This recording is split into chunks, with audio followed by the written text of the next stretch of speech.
We teach our children to trust certain people. The firefighter who runs into the burning building.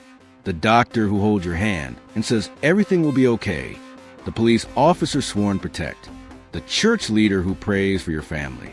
But what happens when the person you trust most is the one you should fear?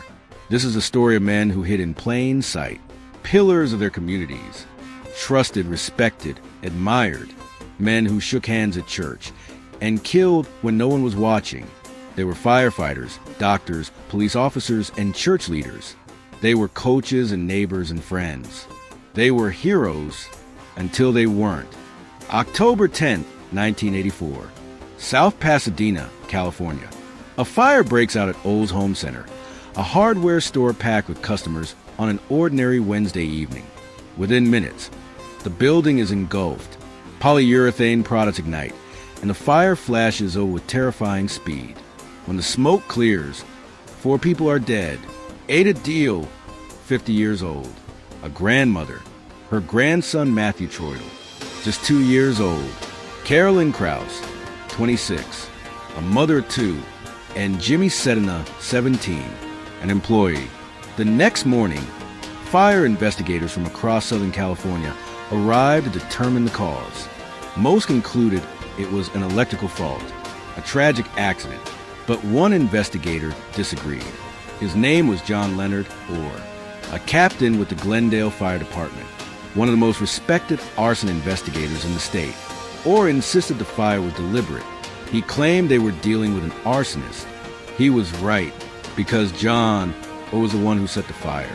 Between 1984 and 1991, a wave of arson attacks swept through Southern California. Investigators nicknamed the unknown arsonist the Pillow Pyro because he often targeted stores with foam bedding that would ignite quickly.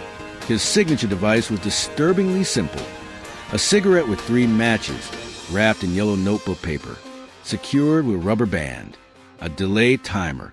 By the time the cigarette burned down and ignited the matches, the arsonist would be long gone. Investigators noticed something strange. The fire seemed to coincide with arson investigator conferences. January 1987, a convention in Fresno. Fires break out nearby. March 1989, a conference in Pacific Grove. More fires. Captain Marvin Casey of the Bakersfield Fire Department began to suspect the unthinkable. The arsonist was one of them. He compared attendee lists. One name appeared at every conference where fires broke out: John Leonard Orr. When investigators searched Orr's home after his arrest in December 1991, they found something extraordinary: a 104,000-word manuscript for an unpublished novel.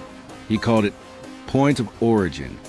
The story followed a fictional character named Aaron Stiles, a fire investigator who is secretly a serial arsonist. In the novel, Stiles sets fire to a hardware store.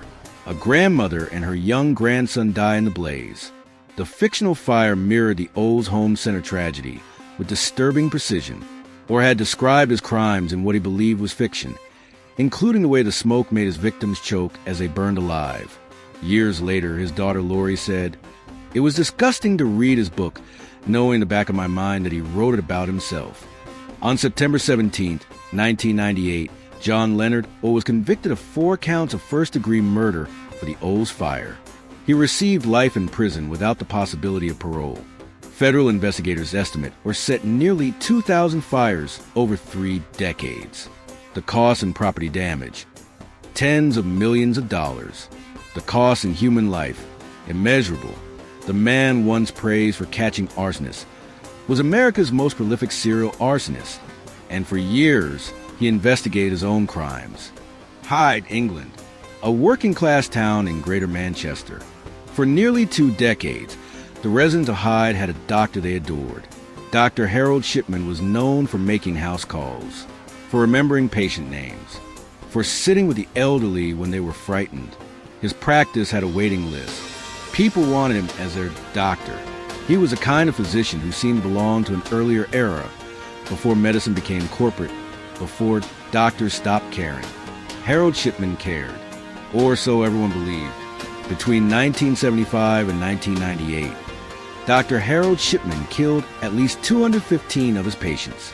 Some estimates suggest the number could be as high as 260. He is the most prolific serial killer in modern British history, and he used the trust of his patients as his weapon. Shipman's method was terrifyingly simple. During routine house calls, he would inject his patients, mostly elderly women, with lethal doses of gelmorphine, a pharmaceutical-grade heroin used for pain management. Then he would sign their death certificates himself. Natural causes: heart failure, old age. Most of his victims were cremated. The evidence reduced to ash. A local undertaker noticed something strange. Shipman's patients seemed to die at an unusually high rate, and they always died in the same position, fully clothed, sitting upright on a settee. He mentioned it to Shipman directly. Shipman assured him there was nothing to worry about. On June 24, 1998, Shipman made his final kill. Kathleen Grundy was 81 years old, a former mayor, active in her community, in good health. She died suddenly after a visit from Dr. Shipman. Days later, a new will surfaced. It left Kathleen Grundy's entire estate, £386,000, to her doctor, Harold Shipman. Kathleen's daughter Angela was a solicitor, a lawyer. She knew immediately the will was forged.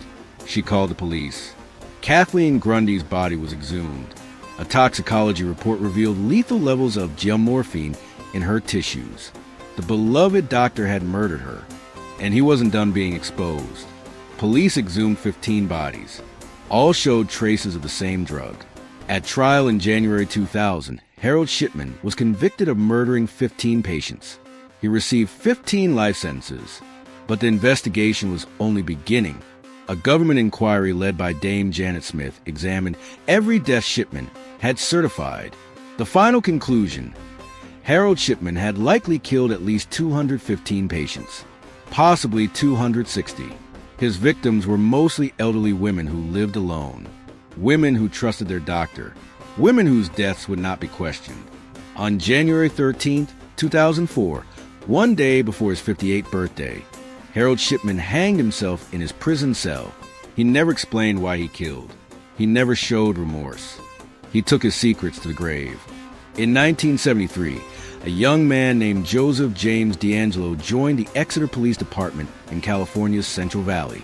He was 28 years old, a Navy veteran, a newlywed, and he was about to begin a decades-long reign of terror. While Officer DeAngelo patrolled the streets of Exeter, a series of burglaries plagued the nearby town of Visalia. The press called the perpetrator the Visalia ransacker.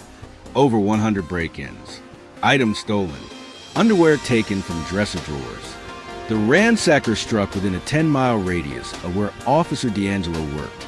DeAngelo was assigned to the task force investigating the crimes. He was investigating himself. In 1976, DeAngelo transferred to the Auburn Police Department, north of Sacramento. That same year, a serial rapist began attacking women in the Sacramento suburbs. He wore a ski mask. He carried a gun. He whispered threats. Over the next 3 years, the East Area rapist attacked at least 51 women. He bound them with shoelaces. He stacked dishes on their husbands' backs. If they heard the dishes fall, he told them he would kill everyone. In 1978, the rapist murdered for the first time. Brian and Katie Majori were walking their dog in Rancho Cordova when they were chased down and shot. The East Area rapist had become a killer. That same year, Officer Joseph DeAngelo was fired from the Auburn Police Department. The reason? He was caught shoplifting dog repellent and a hammer, tools that would be useful for a burglar. No one made the connection. After his firing, the attacks in Sacramento stopped, and a new predator emerged in Southern California. The original Night Stalker murdered 10 people between 1979 and 1986. For decades, no one knew the East Area rapist and the original Night Stalker were the same man. For 40 years, the case went cold. DeAngelo raised a family, worked as a mechanic, lived quietly in a Sacramento suburb, but DNA evidence from the crime scenes was preserved. In 2018, investigators tried something new: genetic genealogy. They uploaded the killer's DNA to a public genealogy database and traced his family tree. The search led to a retired grandfather living in Citrus Heights, California. On April 24th, 2018, officers surrounded the home of 72-year-old Joseph James DeAngelo. They collected his DNA from a discarded tissue in his trash. It matched. The Golden State Killer, as crime writer Michelle McNamara had named him, was a former cop, a man who swore to protect and serve, a man who had used his police training to evade capture for 4 decades. During his confession, DeAngelo claimed an alter ego named Jerry made him commit the crimes. Investigators weren't buying it. Prosecutor Tian Ho noted that DeAngelo had tried the same crazy act in 1979 when he was caught shoplifting. He admitted he was faking it. In August 2020, Joseph James DeAngelo pleaded guilty to 13 murders. He admitted to more than 50 rapes. He was sentenced to life in prison without parole. His final words to his victims: "I'm truly sorry." Wichita, Kansas, the heartland of America, Dennis Rader was everything a community could want in a neighbor. He was a husband of 34 years, a father of 2, a Cub Scout leader, a U.S. Air Force veteran, the president of his Lutheran Church Council. He was a man who enforced community rules as a compliance officer, measuring lawn heights, chasing stray dogs, issuing citations. His neighbors found him annoying, but nobody feared him. Nobody knew that for 17 years, Dennis Rader had been murdering families in their homes. He called himself BTK, bind, torture, kill. On January 15, 1974, Rader entered the home of the Otero family in Wichita. He had been stalking them for weeks, watching Julia Otero, 34, watching her daughter Josephine, just 11 years old. Rader didn't expect to find a father and son at home. He adjusted, using a gun to control them. He bound the family one by one with cords he had brought. Then he strangled them.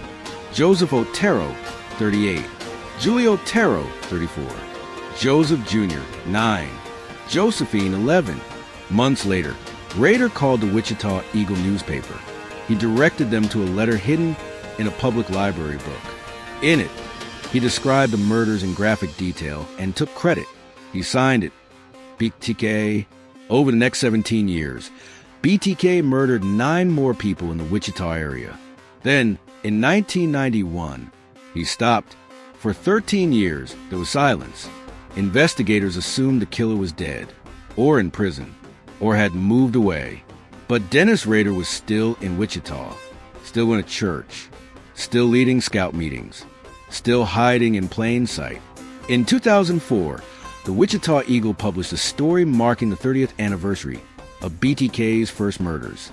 The article suggested the killer had been forgotten. Dennis Rader couldn't stand it.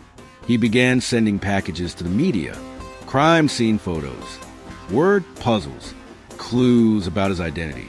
He asked police, "Can a floppy disk be traced?" They told him no. They lied. Visual floppy disk, metadata analysis. Dennis from Christ Lutheran Church. Voiceover. The disk contained metadata. It traced directly to a computer at Christ Lutheran Church. The user's name? Dennis. The church council president? Dennis Rader. Visual. Arrest, Rader in handcuffs. Bewildered expression. Voiceover. On February 25, 2005, Dennis Rader was arrested while driving home from work. The man who had evaded capture for 31 years was undone by a floppy disk. Text on screen. Dennis Rader is serving 10 consecutive life sentences, a minimum of 175 years, at El Dorado Correctional Facility in Kansas. Grantham and Kesteven Hospital, Lincolnshire, England, 1991. Ward 4 was a children's ward, a place where sick children came to get better. Beverley Allitt was 22 years old, a newly qualified state-enrolled nurse. She seemed caring, attentive, good with children. Parents trusted her with their most precious possession, their sick babies. Between February and April 1991, just 59 days, Beverley Allitt attacked 13 children in her care. 4 of them died. Allitt's method varied, but her favorite weapon was insulin. She injected children with massive doses, triggering cardiac arrest. Then she would raise the alarm and be first on the scene to resuscitate them. Some children survived. Many suffered permanent brain damage, blindness, or paralysis. The 4 who died were between 7 weeks and 11 years old. One victim, Becky Phillips, died at just 2 months old. Her parents were so grateful for Allitt's care that they asked her to be the godmother of Becky's twin sister, Katie. Allitt accepted. Then she attacked Katie too, injecting her with insulin and potassium. Katie survived, but with brain damage and partial paralysis. In May 1993, Beverley Allitt was convicted of 4 murders, 3 attempted murders, and 6 counts of grievous bodily harm. She received 13 life sentences. Experts diagnosed her with Munchausen syndrome by proxy, a disorder where caregivers harm those in their care to gain attention and sympathy. She is detained at Rampton Secure Hospital, a maximum security psychiatric facility. She has never explained why she targeted children. A firefighter who set 2,000 fires. A doctor who killed 215 patients. A police officer who committed murders while wearing a badge. A church leader who strangled families in their homes. A nurse who murdered babies in her care. We're taught to trust certain people. We're taught that uniforms mean safety. That titles mean character. That positions mean virtue. But trust can be a weapon. These killers didn't hide in the margins of society. They hid in the center, at the pulpit, at the hospital bedside, at the fire scene. They use our faith in institutions to gain access to victims. And they use our reluctance to suspect heroes to evade justice for years, sometimes decades. This is why we remember the victims, not just the monsters, because the people who died trusted the wrong person, and they deserve better. In memory of all victims of institutional betrayal, thank you for watching. If this story resonated with you, please subscribe and share. Stay curious and stay safe.